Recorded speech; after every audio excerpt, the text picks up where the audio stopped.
এটা নিয়ে আমরা লাস্ট বোর্ড মিটিংয়ে আলোচনা করেছি। মাদ্রাসা ক্রিকেট পাশাপাশি আমাদের যে ইংলিশ মিডিয়াম স্কুলগুলি আছে তাদের মধ্যে inter school cricket tournament age লেভেলে যা যা কাভার করে। তো সেক্ষেত্রে আমরা মাদ্রাসা যেহেতু অনেক মাদ্রাসা, আমরা মাদ্রাসা বোর্ডের সঙ্গে কথা বলবো। এটা একটা সিদ্ধান্ত হয়েছে আমাদের। তো মাদ্রাসা বোর্ডের সাথে কথা বলার পর আমরা আসলে যে মাদ্রাসা স্কুলের মাদ্রাসার মাঠগুলি অনেক বড় আছে বা বাচ্চারা খেলে, তা আমি মনে করি যে অনেক ট্যালেন্টেড প্লেয়ার সেখান থেকে পাওয়া যাবে। এবং আমরা চাচ্ছি দেশের সমস্ত যে ইংলিশ মিডিয়াম স্কুল বা মাদ্রাসা যারা একটু অবহেলিত বা তাদেরকে মূল স্ট্রিমে আনা হয় না, মেন স্ট্রিমে আনা হয় না, তাদেরকে টোটালি জার্নিতে সংযুক্ত করার জন্য।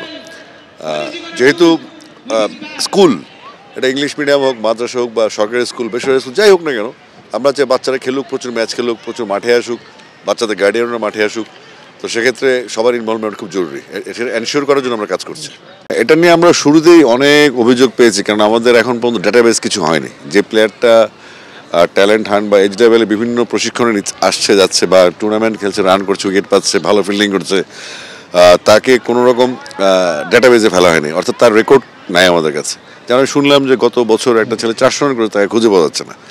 তো এরকম যদি হয় তাহলে তো মুশকিল। আমরা যদি আমাদের তৃণমূল যে ক্রিকেটটা এজ লেভেল হচ্ছে মেইন রিমার্কেবল এই জায়গাটা, তো আমরা যদি আমাদের ট্যালেন্টদেরকে হারিয়ে ফেলি, তো এভাবে আমাদের কিন্তু প্রত্যেক স্কুল থেকে আমরা দেখি যে প্রত্যেক বছরই সম্ভাবনা নিয়ে আসে, পরে আমাদের ম্যানেজমেন্টের অভাবে আমরা এটা শেষ করতে পারি না, তাদেরকে আমরা একটা জায়গায় ট্র্যাকে ফেলতে পারি না। তো এভাবে আমাদের প্রতিভা নষ্ট হয় অনেক।